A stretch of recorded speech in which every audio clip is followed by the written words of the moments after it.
entrepreneurship, a lot of people are like, oh, I just want my time. I'm tired of working for somebody. I just want my time back, and I want to be able to make as much money as I want. That's the fruit. The fruit's important, but God's more focused on the root of the person, the being of the person. Wow. We take steps to grow in our being because we're human beings, not human doings. Once again, our business grows to the extent that we grow personally. Wow. That's what you said just now is powerful. It's powerful. It's the truth. Yeah. It's sound truth. Because oftentimes when people think of business, starting a business, getting into business, they only think about where they're going to get the money, how they're going to set up the systems, who's going to help me. They never think of me. They never think of me, developing me. So what you said is powerful. Hi, everyone. Welcome to the Pregnant with Destiny But Stuck podcast with your host, Shurmon Clarke. And today I am extremely excited to have a very special, unique guest on this podcast today. And I'm not going to introduce him. I'm going to allow him to introduce himself and let him tell you who he is and all what he's about. And then we're going to get into a very interesting and lively conversation today about business coaching, about leadership empowerment, leadership development, all that good stuff. So I'm very, very excited. So Chris, introduce yourself to our guests. Yeah. First of all, thank you so much for having me on. I love you're the unstuck coach. Yes. I love that so much. And, starting at the beginning, I'm a husband, I'm a father. We have 3 beautiful children. Our oldest is going to be 20 here in a few months. And we have a 16-year-old other daughter named Aubrey. Then our son, Matthew, who's 13. And I love my family. And then also I'm a husband, a father, and a follower of Jesus. And I'm like you. I love people. I believe in people. And I believe that God has placed a plan and purpose inside of each one of us. And like you, the unstuck coach, sometimes we get a little stuck. We get a little bit twisted up in our thinking and our mindset. And we just need someone to come along our side to ask us some questions. And it's amazing how just a question at the right time could actually help unlock purpose and potential in someone. It's amazing to me. Yeah. It's powerful. Questions are powerful. And when you said that, the right question at the right time could unlock and also cause the person to think. I often think about God when he went to the garden with Adam. And he asked Adam the question. He said, Adam, where are you? And it was not because he didn't know what Adam was. He was trying to get Adam to see something. And like you said, questions are powerful at the right moment. So that was key what you said. So you have a lot of hats. You wear a lot of hats. How do you manage all of that? Well, by faith, right? Trusting. Yeah. There's, I'm the host of my podcast channel, 5 Pillar Legacy. And so, I'm diligent to meet incredible people like yourself and interview them. I'm learning based. So I always got my journal close to me. And yet, one of the things in this season of life, I realized I might not make time to do everything, but I always make time for my priorities, the things that are most important. And so one of the things I've discovered is that I'm okay delegating more now. I have some administrative help. One of them being our oldest daughter, Shaylee, that I mentioned a few minutes ago. She's helping on the administrative side. So I'm a big fan of having success through others and creating opportunities for people to give them an opportunity. So I guess we'd call that delegation and success through others. Yes. Staying focused, though, is the continual challenge I have for sure. Okay. So it's focus and delegation. Yeah, focused on the things that matter most. I'm going through a book with a young man who's 19. It's an old school book. It's been around for a while. The pages are yellow, but it's 7 Habits for Highly Effective People. Okay. Stephen Covey classic. Yes. And, so he even has a chart in chapter 3 talking about prioritizing and time blocking. So really just, time blocking and staying focused. It requires intentionality and effort. Oh, yeah. Yeah. I'm pretty much familiar with that. That was it very important, what's urgent, not urgent. Quadrants. Yes. That's chapter 3 right there. Yeah, you're spot on. Yeah. Yeah. Working in the corporate world for a couple of years and training. I remember that. I can't remember is it Eisenhower Priority Matrix? I can't remember that. I'm not sure what it's called, but it's the 4 quadrants where it's like not important, not urgent, important and urgent. It's the, yeah. Yeah, I remember that. I remember that. Uh-huh. Coaching. You're a business coach. Right.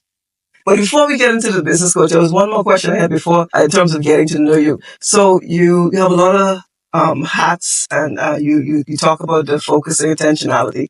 What do you do to relax? What are your pit stops? It's a great, one of the most relaxing things. I wish I could swing this camera around and show you, because I'm sitting in my master bedroom right now. We have a room that's attached to our master bedroom, like a separate space, but it's all open together.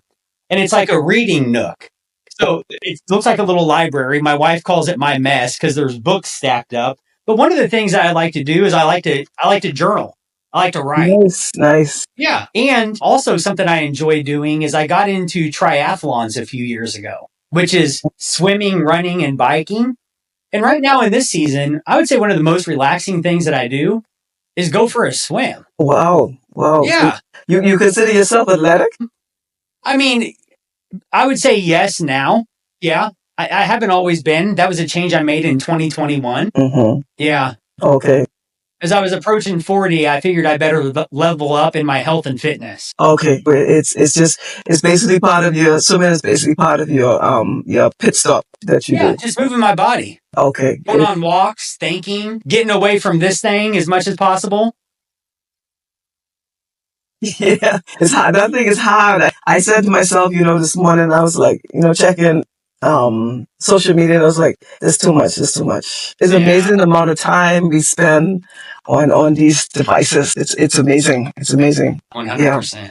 But it's good that you have pit stops. And I'm big on reading. I love to read. I don't get to journal as much, but I do a lot of reading. And thanks for inspiring me to get back into exercising. My pleasure. Yeah. I got off track. Daily battle. Yeah, I got off track. So thanks for the motivation. Sure. So tell us about business coaching. You're a business coach. What is business coaching? Why is that important? Yeah. Well, when I think about the first part of your question, as far as what is business coaching, I think for me, as I think about that and process that with you, I think a business coach is a strategic partner in a business. Business owners are on the front line and oftentimes wear many hats, right? Meaning that we lead generate for client acquisition. We also service clients a lot of times when we have them. And oftentimes we have a product or service that we're passionate about that serves people. And so a lot of times us entrepreneurs, we wear many hats. And what I love about being a business coach and consultant is that I get to, number one, be a partner, a strategic partner in their business. Because I think one of the challenges I made when I was building my business is the feeling of building it by myself. Yeah. I actually, the backstory of why it's important to me is I have a real estate business. In my first 7 years in my real estate business,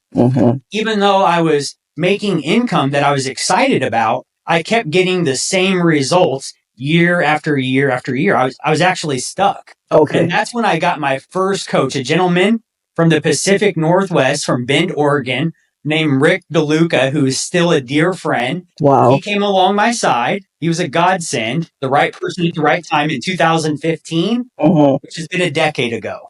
And he helped me within a period of the next 12 months. He helped me not only double my income, more importantly than the income, he helped me get so much of my time back. Because being an entrepreneur, I was thinking that it was like when I was an employee, when I was a fireman EMT, and working W-2, getting paid every few weeks by clocking in and out, I was trading my time for dollars. And that's fine. I mean, that's one way to do it. And Robert Kiyosaki and Rich Dad, Poor Dad talks about his 4 quadrants. And the challenge that I brought over with that way of thinking is that as an entrepreneur, all I need to do is work more hours and I'll make more money. Well, that works until it doesn't. And I'm fortunate because I had a young family then, so they don't remember this. My son wasn't born yet, and my girls would be too young to remember at that time. And yet Rick DeLuca, he helped me start taking weekends off. So for the past decade, because I have a real estate business, and in the real estate industry, the reputation is notorious for, you got to always be by your phone. You always got to be working nights and weekends. And I completely changed that after getting my first coach. So that's why that was so impactful for me. that by the next year of 2016, for the past 9 years now, I've always done some type of coaching and consulting because really it's developing leaders, not telling people what and how to think, but teaching them how to think. And so I've always had my hand in that since Rick DeLuca's influence in my life since 2016, looking back. Wow, wow. That's amazing and impactful at the same time. Now, some people struggle with saying, I can do this on my, they have the mindset that, I can do this on my own. Sure. Yeah, I can do this on my own. Yeah. And you made a decision to partner with a coach. What caused you to have that mindset? What caused you to make that decision? Yeah, I mean, let's face it, with us entrepreneurs, like we're driven, right? We're ambitious. And so to the person out there that is like, hey, I'm not really interested in a coach, I would say, wonderful, keep going. However, if you ever reach a spot like I did in 2015, where I was completely stuck, because I could only hit the head against the glass ceiling, if you will, so many times before it's like, okay, I need some help. Yeah. It's obvious that what I'm doing is no longer working. So I would say somebody doesn't need a coach if what they're doing is working. However, should they get to a spot where they're not growing and getting their time back or growing financially, then I would say if you get to a point you're stuck, you may a coach, a strategic partner in your business. Okay. So a coach is someone who, define a coach for me. Yeah. What would you, if someone asked you, what's a definition of coach? What would you say? Yeah, I would say a strategic partner in your business. So just like somebody hires administrative help or a salesperson, when somebody hires me as a coach, a gentleman hired me Monday of this week. Today's Friday, just a few days ago. Wow, nice. And, he's 62 of age. He has about 6 different businesses, and he's looking to get more focused, to start getting back his time. So instead of doing all these odds and ends, he could focus on his highest priorities, which are the things that actually generate business for his other teams. So I think about a coach being a strategic partner in the business. Just like somebody hires administrative help, when they hire me, I'm now their business partner. We're side by side. Now, sometimes when people think about coach, they think about some expert that knows it all and has been there and done that. But that's not true. Think about Michael Jordan. I remember back in the 90s, I'd go over to my grandpa's house when I was a kid, and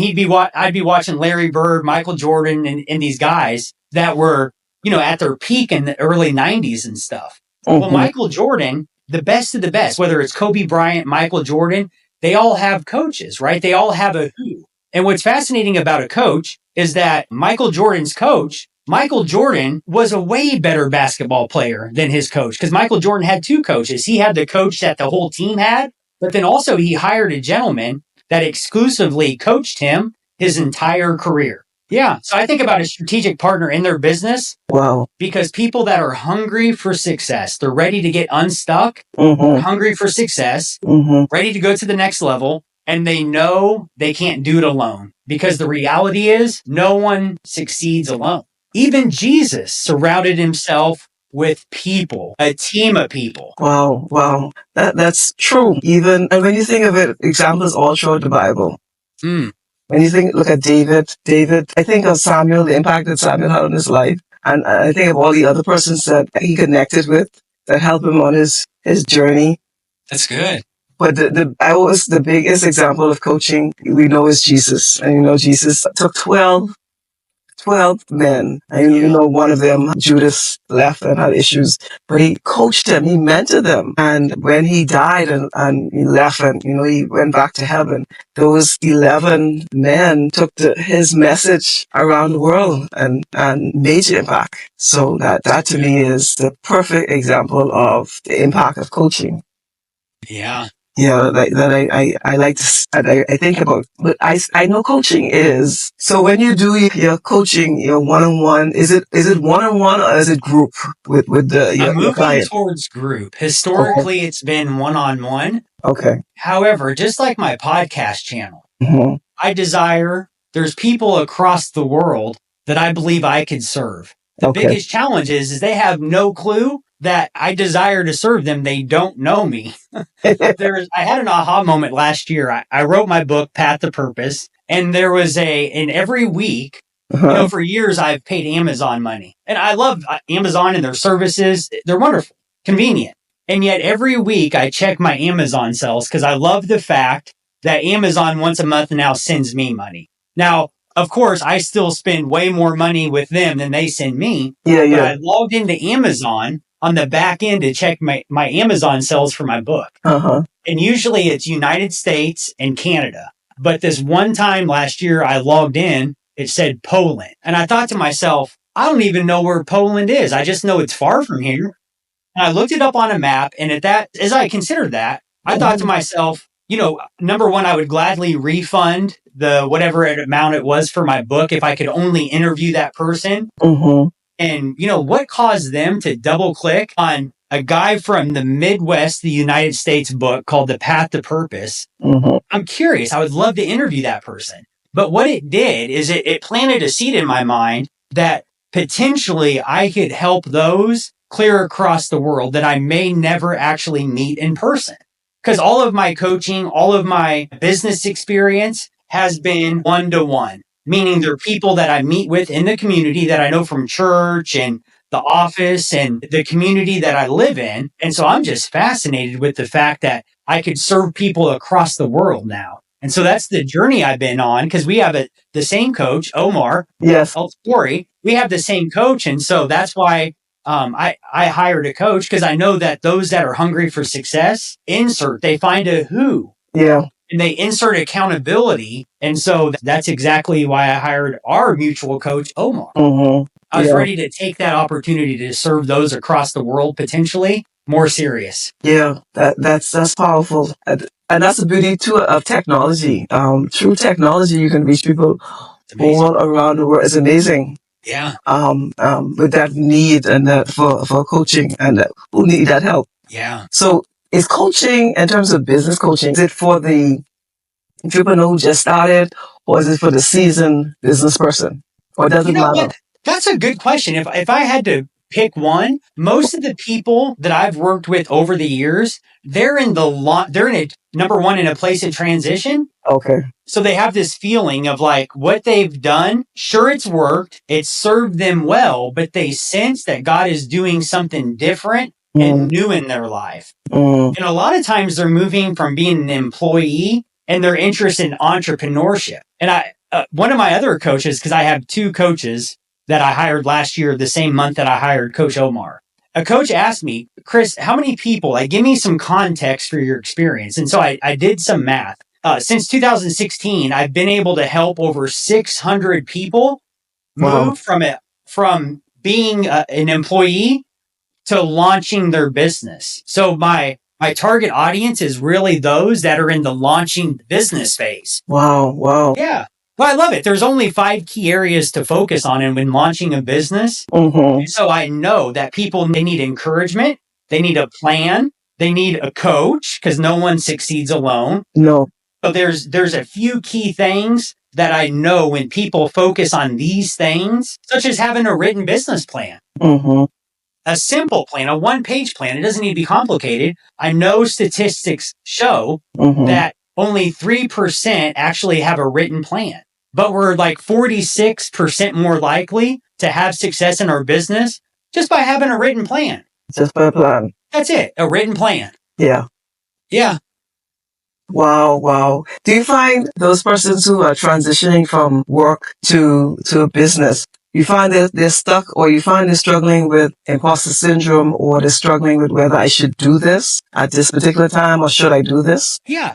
I think it's one of those things where I would say yes to all of that. Okay. And yet everybody's different. The common denominator amongst all of the people, I'll say this, I don't want to exaggerate. I say the vast majority is that they sense that what they're currently doing and have been doing is no longer the thing they need to keep doing. Okay. So they're in a place of transition. They sense something new happening. And so, of course, with anything new, growth always happens out of our comfort zone. Therefore, a little bit insecure, a little bit uncertain. They're stepping into unknown territory, moving from having a paycheck every week to where now they're completely dependent upon themselves. Yeah. Usually there's some fear and concerns around that. And so what I love about coaching is we help people really tap into who they are anyways, their true identity, being created in the image of God. I mean, right there is all the power and wisdom we ever need. So help people overcome limiting beliefs, things that are holding them back from God's purpose and potential in their life. So I love it. I just love seeing people win.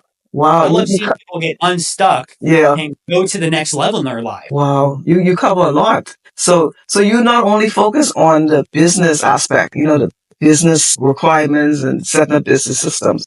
You also focus on the person itself in your coaching. 100%. Matter of fact, the business will only grow to the extent that the person does. The business will only grow to the extent that the person does. Wow. So even though there's only 5 key areas in any business, that's not enough. The journey of being an entrepreneur is really learning to trust at a higher level. It reminds me of the book of Genesis. One of the mentors, a gentleman I look up to named Myron Golden. Yeah. He taught me fruitful, have dominion, and multiply. And so it starts with our being. The opportunity for entrepreneurship is to level up of being a man or woman of God. It's the inside transformation that has to happen. It's the root system of the tree, right? Entrepreneurship, a lot of people are like, oh, I just want my time. I'm tired of working for somebody. I just want my time back and I want to be able to make as much money as I want. That's the fruit. The fruit's important, but God's more focused on the root of the person, the being of the person. Wow. We take steps to grow in our being because we're human beings, not human doings. Once again, our business grows to the extent that we grow personally. Wow. That's what you said just now is powerful. It's powerful. It's the truth. Yeah. It's sound true. Because oftentimes when people think of business, starting a business, getting into business, they only think about where I'm going to get the money, how I can set up the systems, who's going to help me. They never think of me. They never think of me, developing me. So what you said is powerful. May I share a story? Yes, go right ahead. So there's this story about a little boy who it's Saturday morning and he goes into his dad's office. And the little boy, 9 or 10 years old, tells his dad, hey, let's go throw the ball. And he has his baseball glove on and a baseball in his hand and his dad's glove. And his dad Saturday morning is trying to finish up some work from the previous week that didn't get done. And so the dad, feeling the pressure of running behind with his work, tells the little boy, because the dad's thinking, hey, I just need to buy myself a little bit of time. Then I can go throw the ball with my boy. So the dad, thinking that he needs to buy some time, he has an idea. He takes the newspaper sitting on his desk, and on the newspaper, there's a map of the world. So the dad had an idea. He's going to take the newspaper and tear it into pieces like a puzzle piece. He thought, that'll buy me 30, 40 minutes for my son on the table to put the world together. And so the little boy says, okay, Dad. And he starts putting the puzzle together from the newspaper, and a piece of the newspaper falls on the floor. The little boy reaches down to grab the piece of newspaper, and as he does that, his head goes underneath the table, and it's a glass table. And he realizes that on the back of the newspaper is someone's face. And he thought, hey, it's going to be easier to put the face together, so I'm going to lay underneath the table and move the pieces together. And so he does that, and he finishes up so quick and tells his dad, hey, I'm done. And the dad's like, what in the world? How'd you get done so fast? It only took him 5 or 10 minutes. The moral of the story is you put the man together and the world comes together. And so when it comes to personal growth and development, that's us putting our world together, putting ourselves together so our world can come together. That's where the magic happens. That's where the transformation happens. Yeah. It's an inside job. Wow. Yeah. That's powerful. That is very powerful. Yeah, that one stuck with me. Yeah. That is powerful. Putting yourself together, developing yourself. That's right. In addition to, or putting the other pieces of the puzzle or the business together. But the key part is developing yourself. That's right. Because then everything else, our world comes together when we take the time to get us together. And that's the personal growth and development. And it all starts with awareness. You started at the beginning of our conversation about Genesis and God saying to Adam, hey, where are you? Yep. God already knew that. So why in the world would God ask a question? We already know God knows. God's not going to waste his time asking something for no purpose. Well, I think he asked them so Adam would become more aware. That's right. Because the first step to all transformation begins with awareness. We have to become more aware. Mm-hmm. And so personal growth and development, it's embracing the journey of becoming more aware. And really of two things, of my values, what's important to me, the people that are important to me. And we start asking questions like, hey, how are my choices impacting the life of those around me? That's maturity and growth. That's awareness. Yeah. That's awareness. And I think God cares a whole lot about that. Yeah, I think so. I think so. And you see that all throughout the Bible. And like you said, God knew where Adam was. Right. But God wanted Adam to know where Adam was. Mm-hmm. I put you in charge of the garden. You in charge. But the person who's in charge, who's supposed to be leading, is in the bush hiding. And like you said, he wasn't aware of that. He wasn't, and God wanted him to become aware. Exactly. Yeah. And they started the blame game, right? You know, it was the man's fault. It was the woman's fault. You know, the first, this is something I learned from John Maxwell. Mm-hmm. The first step. Okay, so we have all transformation starts with awareness. Mm-hmm. And then there's two things. I'm passionate about this, if you can't tell. Yeah, no, it's so important to me. I'm right here thinking, all of the, and amazing, you know, all of the names you called, I was like, these read all of the books I've read. You call John Maxwell. This is the first two chapters of my book.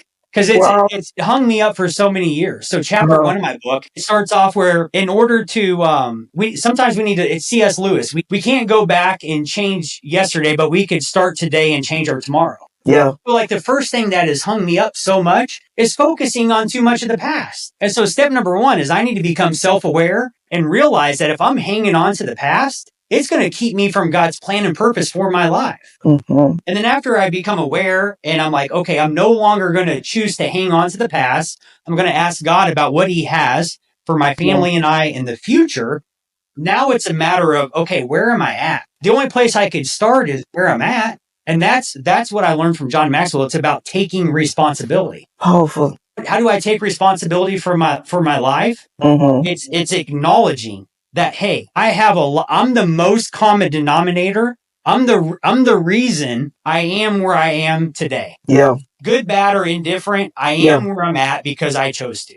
Yeah. And once I admit that, hi, my name's Chris. Hi, Chris. Once I admit that, now I can actually move forward.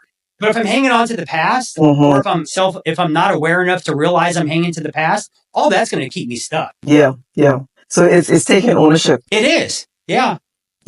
I take responsibility that's when I start to mature and grow, is when I'm a man or woman enough to say, hey, I am where I am primarily because of my choices. And now I'm ready to move forward. Yeah. I'm not going to let the past hang me up. Yeah. Because of the choices that I've made. Yeah. I'm going to take responsibility for right where I'm at, even if I don't like where I'm at. Because a lot of times I've made poor choices. Yeah. And we all have, we all have. Sure. Yeah. That's how we learn, by the way, right? Exactly. Moving forward. Yeah. We all have. And like you said, the key thing is not getting hung up on that. You made a mistake. What's the lesson that you learned? There we go. What's the lesson? That's wisdom right there. Identify the lesson so we can move forward. Move forward. What you said is powerful. And I was thinking, we talked about business and coaching, but we then would move into the development of the person. Mm-hmm. And I think it was Myron Golden who said you need to develop into the person who could do the thing that you want to do. That's it. That's the opportunity. Become the person. Yeah. And a lot of people don't think about that. They just think about doing the thing that they want to do. But you touch on it really strong, that is becoming that person, is developing into the person who can do that thing. That's powerful. And I read somewhere they were saying that in business, a business success could hinge on the CEO's relational intelligence. What's going on in his relationships, what's going on in his personal life. Because if his relationships go out of whack, that could impact the price of the stock of the business. Yeah. Yeah, we don't think about it. We just think about he has to be intelligent, he gotta be a good leader. But they were saying that leadership is, like what you said, basically what you said, leadership is more than just what you do. It's who you are. It's your relationships, it's your emotions, it's all of these things. like you said, it's essentially who you are. So Exactly. that's powerful. It's powerful. But how do you get people to see that? How do you get people to realize that powerful truth? Yeah. So how do we whet the appetite for personal growth and development? Exactly. Number one, I think all leadership starts with self-leadership. Mm-hmm. So one of the highest and one of the things that's mission critical, I'll say it that way, is me investing in my own personal growth and development. That's step number one. Because that's the being, right? We have a saying in our photo, or a saying in the front room that my wife had framed and it's hanging up in our living room. And it talks about how that we hope that people come to know God by watching us and how we live our life. Mm-hmm. I say that to say that people are always watching. So I think one of the ways that we can spark a hunger for better, for becoming in others, Mm-hmm. is to be on that journey ourselves. I would say that's step number one, is actually authentically walking that out ourselves. Okay. Step number two is I like to pay attention who God sends my way. Mm-hmm. Right? One of my favorite parts at church isn't necessarily the few minutes that somebody shares the lessons. Mm-hmm. A lot of times my favorite part is engaging in conversation out in the lobby area or before and after the service. Yeah. And so one of the things that, like right now, there's 3 people that I meet with where I'm doing different book studies, right? It's making disciples. It's iron sharpen iron. Mm-hmm. And so I think, I mean, to answer your question in a long-winded way, personal growth and development, step number one is for me to realize that I'm on that journey myself because people are watching. And I've noticed that people do what people see. Yeah. Yeah. So I choose to live in a manner that not for everybody, but for some, they'll have a hunger and desire for God's plan and purpose in their life Mm-hmm. more as a result of whatever interaction they have with me. Yes. I'm going back to John Maxwell. Everything rises and falls on leadership, and exactly when people see leaders big right. on personal development, Mm-hmm. yeah, it then rubs off to the followers, to the persons who they are influencing. It sure can.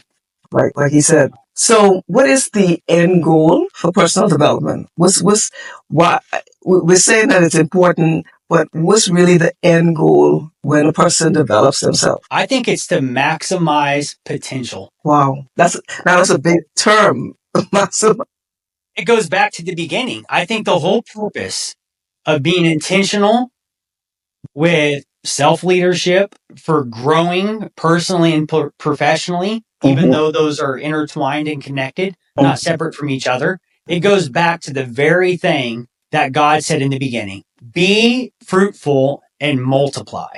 So the reason for me being, I would say, obsessed with being intentional in life, and when I say intentional, I'm not talking about perfection, because the enemy can come in and cause, he can get a foothold. He could start planting some seeds that are unproductive. Yeah. So for those listening, please do not mistake when I say intentional living. I'm not talking about being perfect. Forget perfect. That's not realistic for any of us. I'm talking about being committed to becoming progressively better over time. The reason for it is fruitfulness, which is God's original intent for us human beings. Be fruitful and multiply. When I'm intentional at the highest level, I could be more fruitful in every area of my life. Starting with me and my relationship with God, with my relationship with my wife will be more fruitful. So in my mind, I desire my relationship with God, my relationship with my wife, my business, my relationship with my friends to progressively get better over time. But that requires one thing. It requires, 2 things: attention and intention. The law of entropy, universal principle. It's scientific. The law of entropy states that anything left by itself over time will get worse. Yeah. It'll decay and destruct. Yeah. So I'm foolish to think that if I could just coast and everything's going to be somehow progressively better without me being intentional, I'm delusional, because that goes against scientific principles. Yeah. So it always comes down to being intentional or purposeful. Yeah. Yeah. That's powerful. What's the definition, of insanity? Just keep doing the same thing over and over and expecting different results. Yeah. That's right. None of us are insane. Yeah, no. We're doing the same thing day in. If our years keep looking too much like the previous year, that may be an indication that it's time for someone to do something different. Yeah, it's time for change. That's right. Yeah. Yeah. That's the becoming. Yeah. That's a good indication. Yeah, exactly. Yeah. There's your sign. So personal development. What are the areas when we talk about personal development? Someone should focus on, or specifically a business or entrepreneur should focus on. Yeah. 100%. I think there's about 5 key areas. Okay. Is there more? Well, yeah, probably. But I mean, some of the staple ones I like to focus on is faith. Let's start with my spiritual life, my relationship with God, however somebody chooses to define it. I like to say my relationship with God. Yeah. Let's start with that one. How are we doing in that area compared to potential? Mm-hmm. How about our family? Who are the key family members in our household? Mm-hmm. How's our level of relationship with each one of them? I'm talking about where we grab a pen and paper and actually write out their names and rate it on a scale of 0 to 10. 0, it couldn't be worse. 10, it couldn't be better. Where am I at? Because just because we live underneath the same roof, my wife and I, we've been together 23 years. We've had some high and low lows. And just because we live under the same roof doesn't mean our relationship is thriving and growing. No, doesn't. Right? We've had some hard seasons. Yeah. So back again to awareness is the first step to all transformation. Mm-hmm. Where am I at with each one of my family members relationally? Do any of them require intention and attention from me in this season to strengthen and build the relationship? It's important to think about that. So our faith, our family, how about our fitness level? Yeah. Right? Physical There's health. a level of fitness. I was doing the math. Yeah. To be able to, if my kids get married in their mid-20s, and if they have children, when they have children in that mid-20 range, that puts me in my 70s. Yeah. By the time I'm going to my grandchildren's weddings. Wow. There's a level of health and fitness required for me to fulfill the vision I have of dancing and celebration at those weddings, dancing with my daughters and then their children at those weddings. There's a level of health and fitness that needs to be there in order to make that happen. Yeah. So how's my health and fitness, right? Yeah. Now, life is fragile. God knows everything is perfect in its timing. But what I'm talking about is controlling the controllables. There's a side of life that's unpredictable. I'm talking about, what am I eating today? What am I drinking? How am I moving my body? I can do something about those areas. Yeah. Okay. It's totally within your control. Yeah. And then how about finances? Man, there's some times where it's been like negotiating the electric bill to try to offset the water company, seeing if I could set up payment plans or, can I delay this one to pay this one? That's happened so much in the past in the earlier years. And you talk about stress, right? So finances. Finances. There's a level of fitness or level of finances that funds God's purpose for my life and my family and legacy. Yeah. So the finances, how am I doing financially? Do I feel like I'm progressively making progress? Or am I stuck year after year? I think that's another important area. Yeah. And I think if I were going to pick one more just to put a bow on it, I would say recreation, or like, what am I doing that is fun for my family and I? Yeah. Right. Pit stops. Yeah. So like, how's my level of recreation? What fills my soul? Yeah. What do my family and I enjoy doing together? Yeah. Right. We have a lot of fun on the beach together, mountains and beach. That tends to bring our family closer together. We live right outside of Kansas City, which is almost in the middle of the United States. So that requires a little bit of traveling and planning. Yeah. So I would say those are the key areas. Yeah. It would be wise to say, where am I at? How am I doing in those areas? And is there an opportunity to level up in those areas? And if so, which one's of the highest priority? Yeah. So how you're taking care of your soul? Yeah. Your soul care. It's like being on an airplane. Yeah, exactly. I say the same thing every time. If there's an emergency, a drop in the air cabin pressure, the mask will drop down. And who do they say to put the mask on first? Put it on yourself first. Ourselves. And a lot of times, as far as us that are entrepreneurial, that are coaches, that have a coach's servant heart, what do we want to do? We want to go out and serve all of those people. And that's an important thing to do, but we can't do that at the expense of ourselves. We have to take care of ourselves first, and then take care of our family, and then take care of our clients. It's easy to get that mixed up. Yeah. At least for me. It's easy. It is, yeah. Yeah, It really is. yeah, it is. You're right. Particularly with the media, the focus in media is, just win at all costs, and just go, go, go, go. And it's not often portrayed as taking care of yourself, developing yourself. So, which you're saying is powerful. Particularly, I like how you talk about the soul care. Or taking time to stop, to pause, to understand what you're feeling, what you're struggling with. Yeah. To hear, and then you also talk about the spiritual, to hear from God, to meditate. For a leader, how important is that to pause, to reflect, to hear, to understand what you're feeling, which is from an emotional standpoint? How important is that for a leader? Well, I think we can go to the best leader of all, which is Jesus. Mm. Even Jesus himself, it says in scripture that frequently he went away early morning before anyone else is up to engage his Father. Yeah. So I think the ultimate leader modeled that for us. And I think if it was important to him, then that's probably an indication that it's going to be important for each one of us. Wow. Yeah. And in order to engage the Father and to fill ourselves on his soul level, I think it could look different from each one of us. Right? Sometimes people like to wake up early.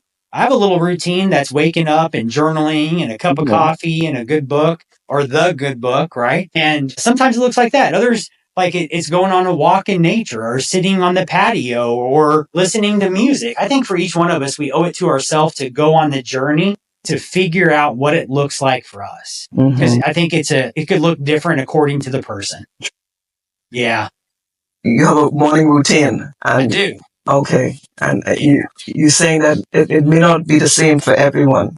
It may not look the same for everyone. That's correct. I'm a big believer of success leaves clues, meaning that I could pay attention to who's done something well. And there's probably there's a way of thinking. There's a belief system that they have that's causing them to do certain things and have a certain life. And one of the common denominators, whether it's John Maxwell that we've mentioned, whether it is Miracle Morning, whether it's the book, The One Thing, Atomic Habits, there's one common denominator, and you just hit the nail on the head. They all say the same thing. Get up early. Make yourself a priority. Move your body. Hydrate. Think. Journal. So it's one of those things where it's like, okay, enough people saying this, probably would be wise to go ahead and start doing some of those things. Yeah. If they all say that, there got to be something important. Exactly. Yeah. There got to be something. Something important in it. Right. But I see from your reference too, you read a lot. You quoted a lot of the greats. That's really good. That's really good. And is that also important to coaching, to leadership? I think so. Okay. 100%. Yeah. I mean, my coaches are readers. Most of my coaches, Diana Kokoska, she wrote a book, Becoming More. And so one of the things I've learned is that people that I look up to, meaning that I listen to them, watch them, and I'm like, man, there's just something about that person that intrigues me, that I respect, and that I'm drawn towards. And one of the common denominators is that they're learning based, but not just learning based for the sake of knowing more, but they learn for the sake of doing. Yeah. They put it into action. Yeah. Well, and, the Bible mentions that. Don't just be a hearer of the word. Yeah. Be a doer of the word. Be a doer. Yeah. Doing is where the magic happens. Yeah. Yeah. Because it's the proof that my thinking has actually changed. Yeah. It's where the transformation takes place. That's right. It all begins with thinking. Yeah. And it ties into coaching. Coaching is helping the person with implementation. So implementation is the doing. It's the applying. That's where the magic happens. Yeah. That's the secret sauce with it me. Is.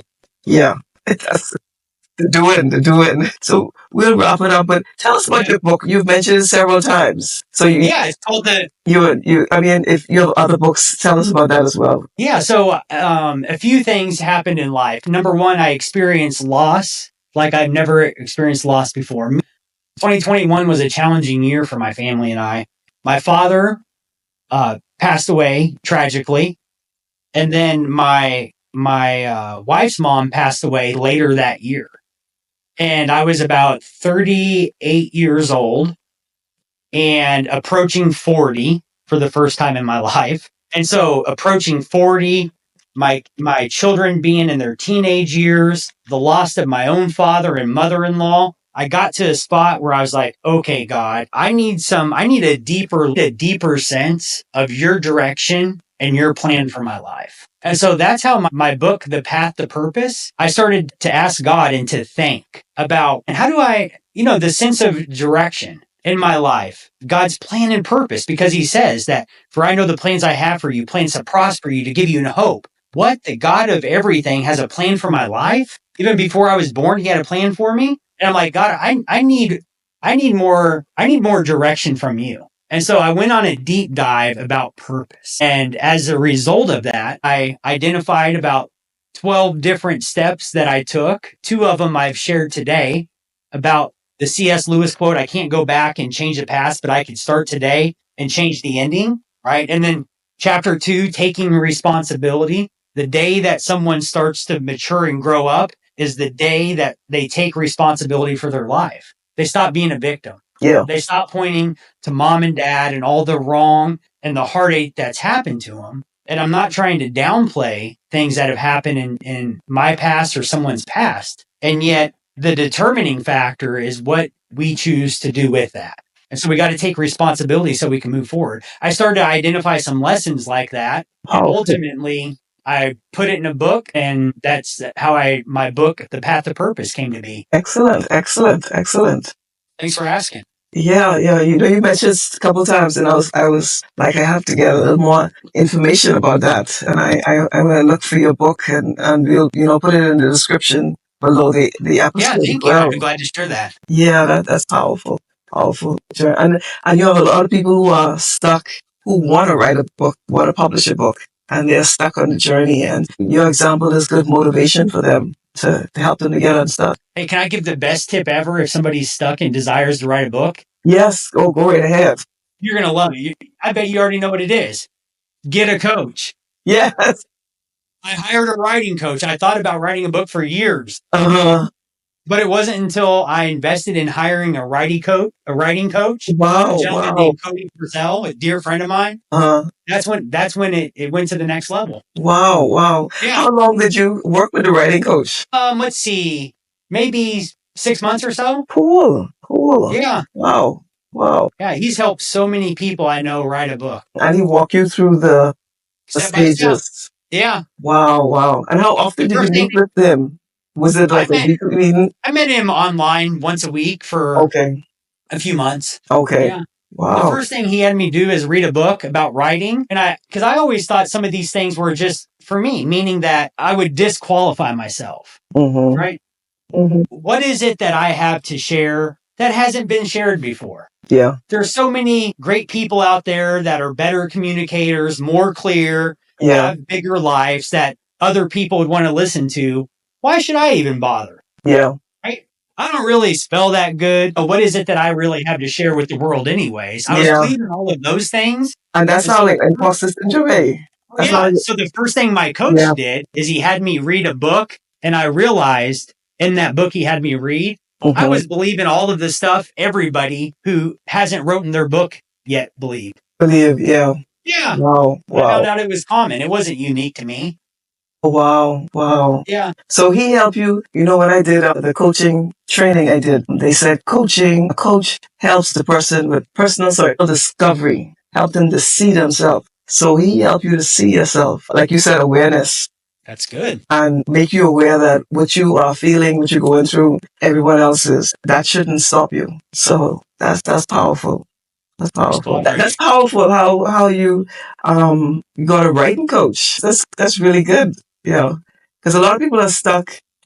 One have this book in their head, and they've been trying to for years. And you just give them the secret sauce. Get a coach. There we go. May I ask? I know I'm on your podcast channel this time, and yet have you considered writing a book? I've written a book so far. Good for you. What's the title? One is Life Skills 101. Okay. It teaches life skills to teenagers. Okay. I did it as a workbook, but I think I didn't complete it because I just did it as a workbook where it has questions in it. Okay. And the intent was to do videos. So I need to finish that. So again, that was Okay. the imposter syndrome. And then I did a book on goals, how to set goals, because that's another big area I like to teach people. Yeah, yeah. Where do people find that book? Those two books are on Amazon. Amazon. Okay.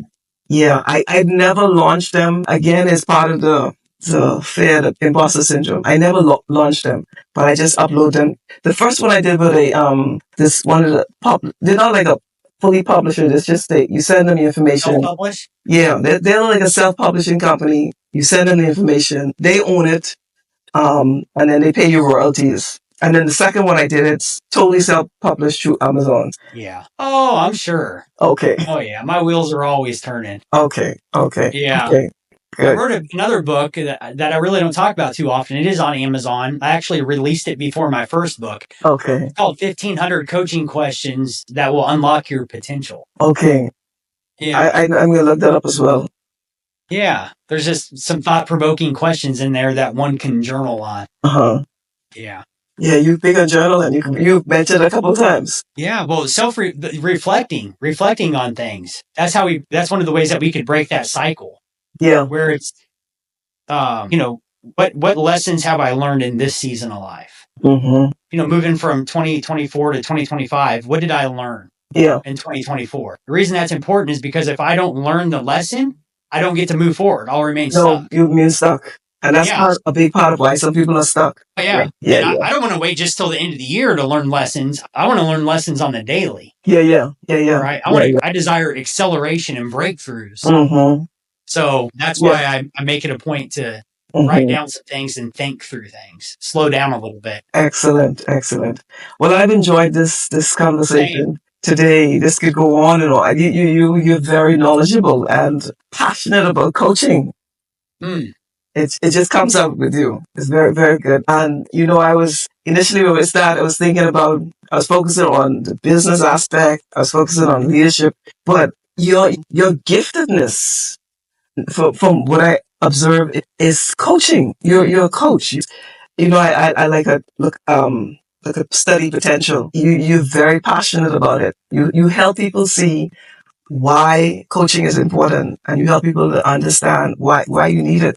And you took us to the personal development of self. That's powerful. Thank you. Yeah. I appreciate that. That means a lot coming from you. Yeah, I really appreciate the insight. You help us to see that development of yourself is extremely important. Of development of the person, because that you tie it to all the other areas, the spiritual, the financial, the physical, the relational, the emotional. It's so important, and you help us to see that. That's powerful. So really, really appreciate It's my pleasure. Time you take to be a guest on the podcast. Thanks for the opportunity. All the way from Kansas City, here in the Bahamas, to Bahamas. No way. Okay. Yes. Wow. Yeah. Cool. Yes, and so that's powerful. And I've watched your team, Kansas City Chiefs, over the years. I'm a Buffalo Bill fan, by the way. Okay. Yes. So I really appreciate you being a guest. And you have any closing remarks and thing you want to wrap up the show with? I would say this. Sometimes, there's a lot of coaching is kind of we don't have to go far to hear about coaching and have a mentor and coach. Here's the one thing that I feel like is rarely talked about. That when somebody actually invests in hiring a coach, what they're doing is they're investing in themselves. And what happens is when they write a check to someone else, the coach, they're betting on themselves going to the next level. Yeah. Wow. So I would say for somebody out there, if they're stuck and if they've listened this far into your episode today, I would want to challenge them and say, bet on yourself. It will cause you to be unstuck because you're going to take yourself more serious. They're going to show up differently when they invest in themselves and hire a coach. But something special happens when somebody gets to a point where they're ready to stop playing games. They're ready to get honest with themselves and invest in themselves and hire a coach. There's something special that happens when somebody gets to that. Yeah. Yeah, it's transformational. It's It sure powerful. can be. Yeah, Absolutely. yeah. Taking and then also seeing someone go to another level, Yeah. someone become a better version of themselves, Yeah. bring out their gifts and their abilities. Seeing that as a coach is powerful and rewarding. To the coach as well as to the person. And so, yeah, thank you for that. That's powerful. My pleasure. Thank you so In much. order to become a butterfly, you have to stop being a caterpillar. Mm-hmm.